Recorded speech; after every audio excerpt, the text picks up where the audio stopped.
Hey guys, it's Ghosdee. Welcome back to my channel. And today we're talking about the holiday double feature of the year.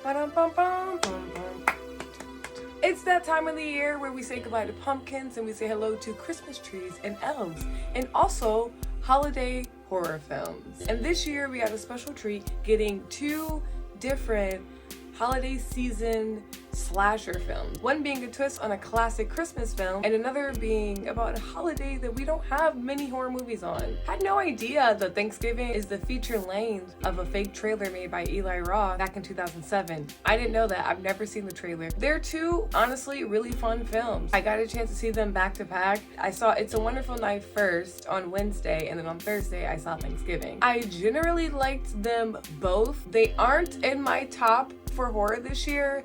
At least I don't think so for Thanksgiving, because I could see that also becoming something that I enjoy more over time, because as the days go on, I'm starting to enjoy Thanksgiving more. Either way, like, they get the job done. It's so nice to be able to have great horror films to celebrate the holiday season. I want to start with talking about It's a Wonderful Life. It's directed by Michael Kennedy and written by Tyler McIntyre. Similar to modern slashers of today, such as Happy Death Day, Totally Killer, Freaky, it's a twist on the classic Christmas film, It's a Wonderful Life. I haven't seen that movie, often confuse it with The Miracle on 84th Street, but I did get a chance to read up on the movie a little bit, and it actually sounds like something I really fuck with. The movie begins on the night of Christmas Eve. We're in a small town named Angel Falls.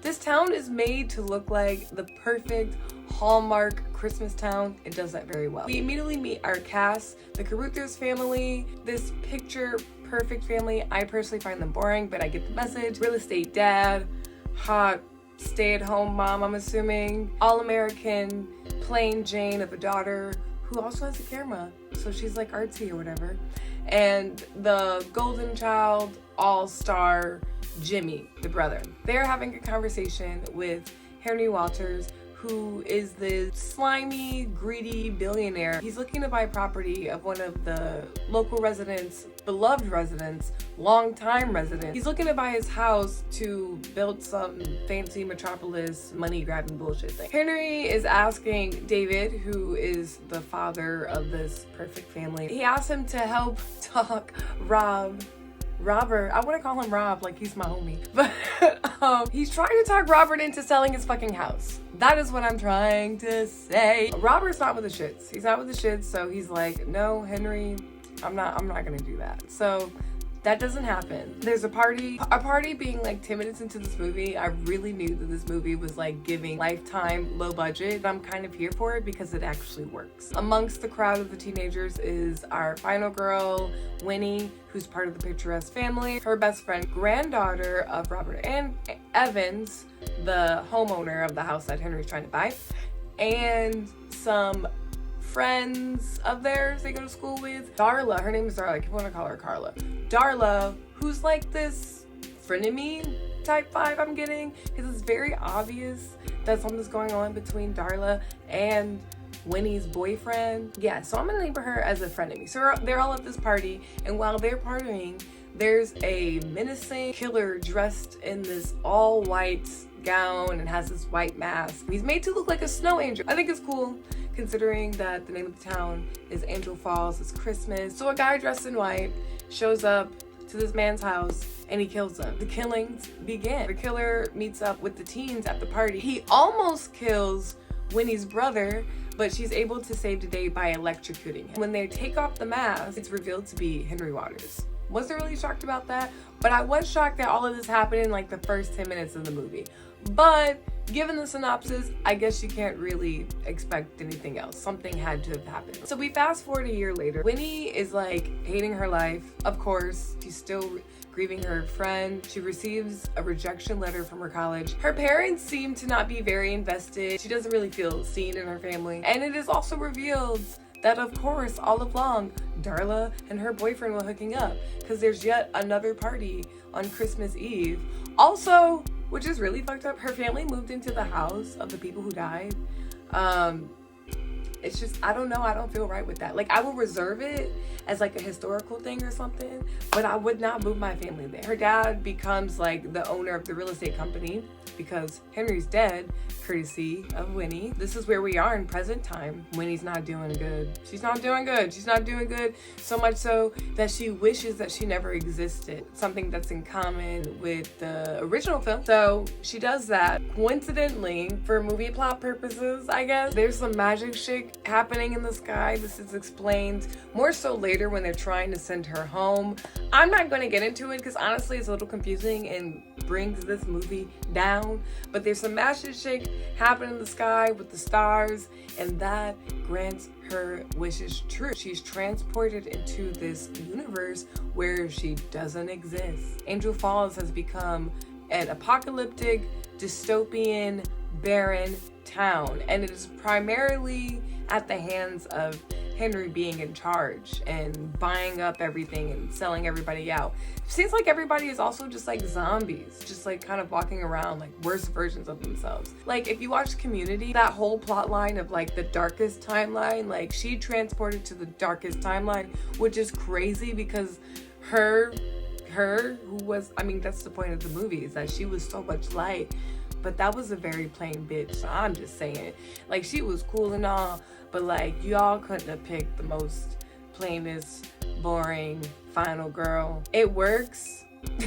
for me personally because I think I enjoy this movie in a sense that it's so bad it's good. So her being like so flat and this family being so basic is very laughable. It takes her way too long to figure out that she doesn't exist in this world.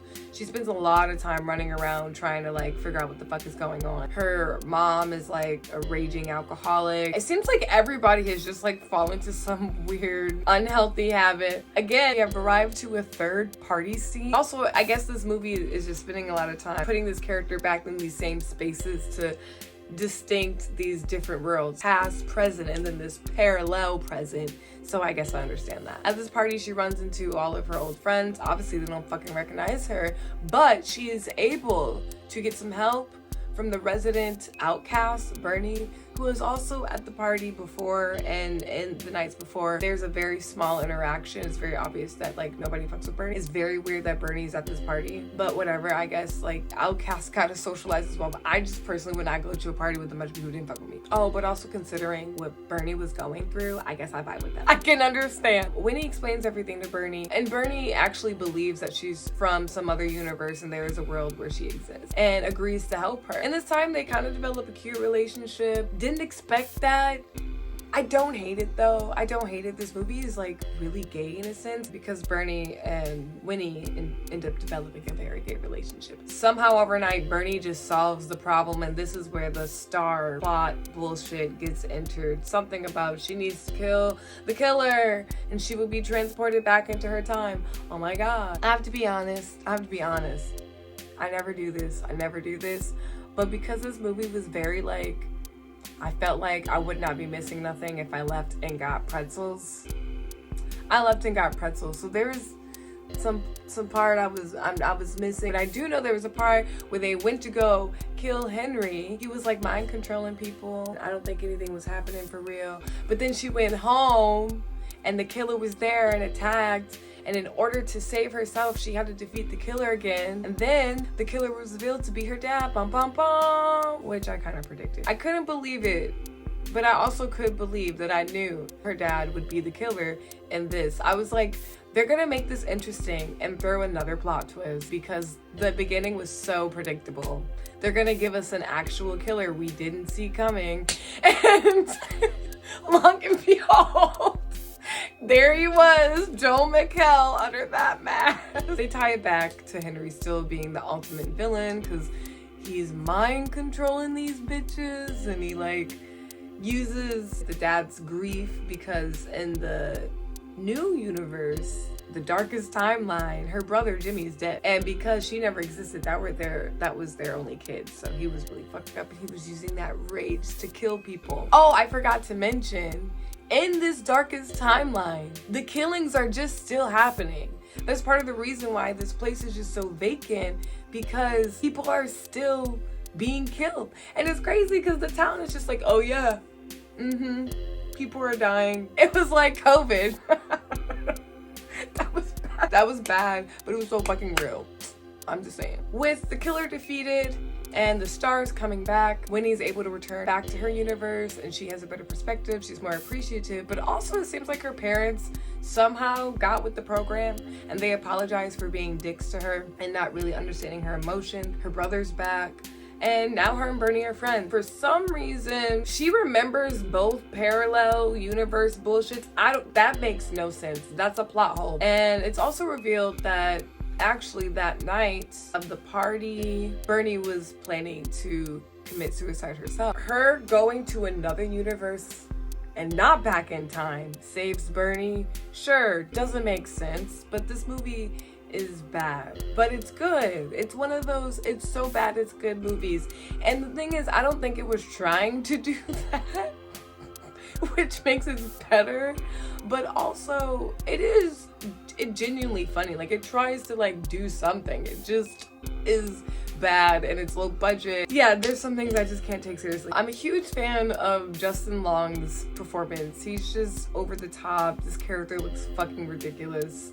He just really commits. Honestly, Hallmark Christmas movies are so comforting and cozy. This movie is still all of that. You just also watch people die. Now, the kills, there are kills that are cool, but I think for the most part, they're kind of mid. I don't think the kills were like super crazy or anything. And all of these characters were really flat in my opinion, but it was fun. And guys, I did not mention, because I'm not really getting into the cast, but our girl Catherine, we all know her. She has been in so many iconic horror films. She is a scream queen and she plays a gay aunt, guys. I didn't plan to compare this movie too much to Thanksgiving. I don't think they can be compared, but I do like Thanksgiving more. I gave It's a Wonderful Life 3 stars, maybe 3.5 stars.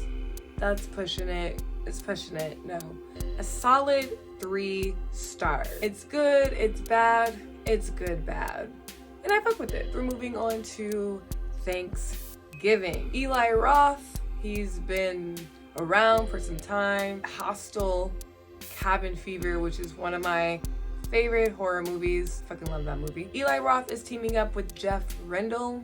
Don't know who that guy is, but he was credited on FNAF. That might have been the guy from It's a Wonderful Life. It's been a long day of reading and trying to get this video together. I'm just being honest. Thanksgiving is very different from It's a Wonderful Life. We are in a whole different holiday. Thanksgiving is a modern slasher that is inspired and influenced by so many iconic horror films. There are plot points, shots, and even stylistic choices that are very reminiscent of horror films that we all love. Halloween, Texas Chainsaw Massacre, Scream, and even I Know What You Did Last Summer. I can 100% by the end there see Eli's Roth style of like gritty, nasty gore type bullshit that he came on the scene with. It's really great. This movie really delivers all. Thanksgiving opens on Thanksgiving Day, where instead of having Thanksgiving dinner, there are people already outside of the fictionalized Bright Mart waiting for Black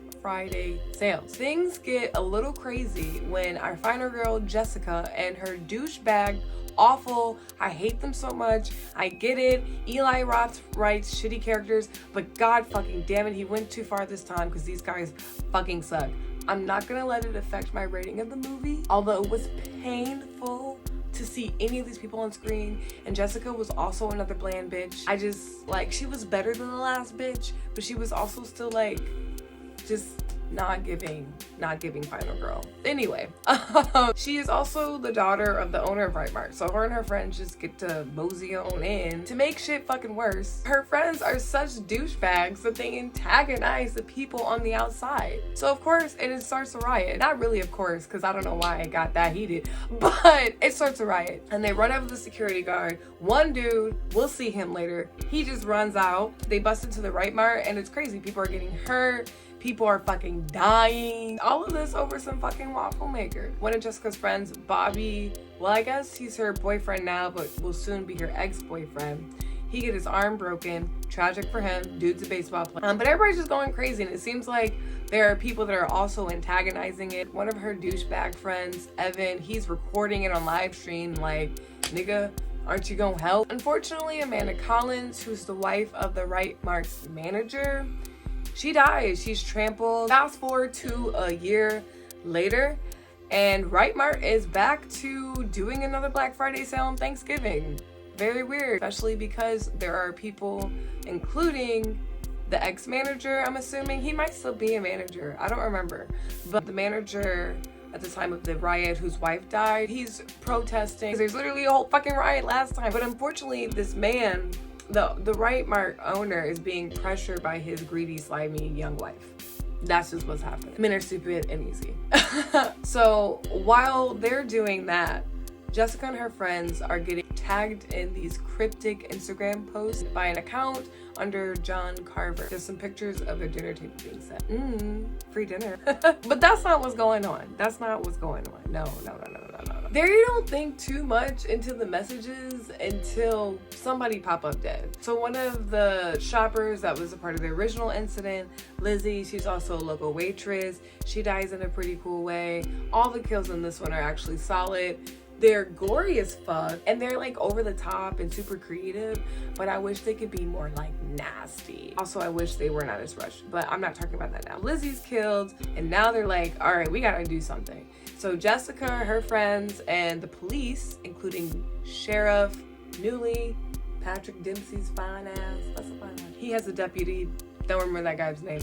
They're getting together. Jessica is able to recover security footage that was deleted, but she somehow hasn't. They use that to kind of look at, see what's going on, and see that Lizzie was there that night. They just suddenly think, oh, the killer must be going for the people who were there that night. They use that to try and think of a suspect, and they immediately point to Bobby, Jessica's ex-boyfriend. Also, he's like back in town. After the accident, he flees. His arm was broken. It ruined his fucking baseball career. So he left town. But now he's back, supposedly doing work with the staff. He's clearly our red herring.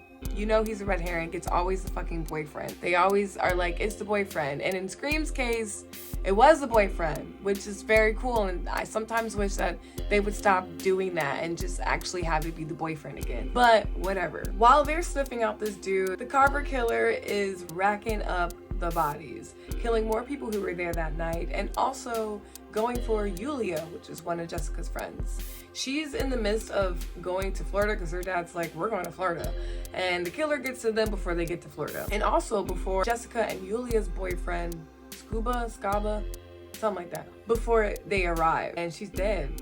She's dead. So then they come up with the game plan because they really are trying to get this man. Ooh, that rhymed. They come up with a stupid idea. This part is very much, I know what you did last summer. They decide to put her family and friends in the Thanksgiving parade to lure the killer there. All right, what next, right? Dumb idea. Yeah, it doesn't work out. Killer arrives in a different costume and throws smoke bombs and creates all this chaos, which allows him to slip away with the whole fucking family. We wake up with her stepmom on this table and she's being dressed and based like a fucking turkey. We know what's about to go down. We already know. Actually, I think I was waiting for this part. The man's name is John Carver. Like carving a turkey. Like, I was waiting for this. So she tries to escape, but of course she's captured and she's roasted, baby. She is roasted. That trap is giving, I even said trap. It's giving Abby and Saw 2. It's giving Abby and Saw 2.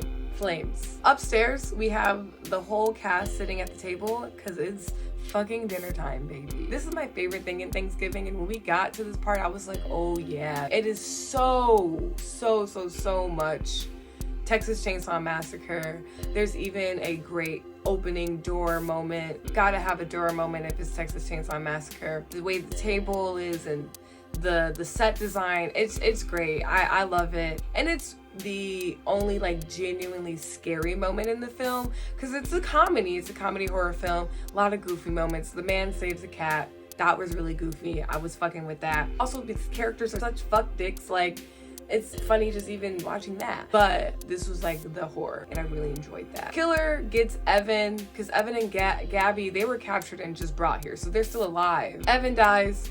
Our final girl, Jessica, she is able to unravel herself and unbondage herself, and she escapes, which leads the killer to follow her. The third act gets a little hairy. Oh, it gets so bad. It just gets so bad. This killer is also very predictable, because there's also like some fucking side piece drama there, and I low-key predicted that. I don't know why. Like, when the film started and we're meeting all these characters, I was just noticing some things, and I was like, yeah, fuck it. So anyway, not Winnie, we're in the other movie now. Jessica, she escapes, she's headed towards this building. She stumbles across Sheriff Newland. Suspicious. Why is he just there? But gets distracted because she sees somebody with the John Carver mask on the building. So obviously she goes there. It's Bobby! Oh my god, Bobby's the killer. Just kidding. Just fucking kidding. Because after Bobby escapes and the police show up and say that the others are safe, this is really hairy. Somehow, Jessica ends up in the room with the sheriff alone, and she notices some shit. She notices that he has the same marks or dirt on his feet that she has, because she had to climb the fence to get there. And she's like, oh my god. And then he's like, all right, it's time to give my killer speech. He reveals that he was avenging the death of the Right Mart's manager's wife, because he was fucking her. And she was pregnant. I knew it. I knew it. I knew it. I knew it because they showed up to Right Mart together to deliver food to him. I'm like, I just knew it. I was watching the film and I was like, okay, maybe it's not the sheriff. Like, maybe I'm gonna be shot. The only reason somebody would fucking do it is to avenge somebody's death, and they made such a big deal about it. And I know it's not that Right Mart nigga. I knew it was not the manager. I knew it. I knew it. Overall, I really like this film, but it's not perfect to me.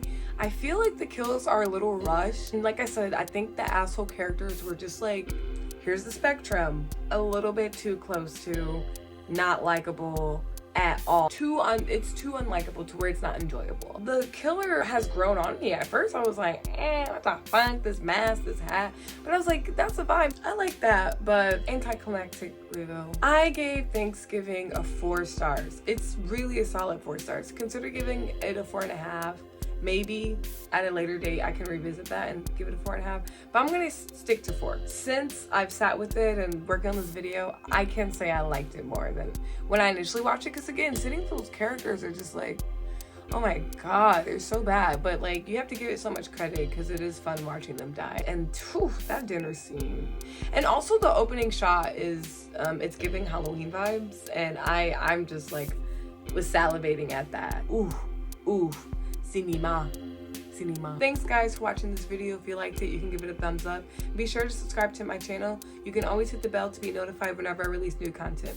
Follow me on social media. I'm on Instagram at ghosty_, Twitter at Ghosdee, and Letterboxd at Ghosdee. I'll see you guys in the next video.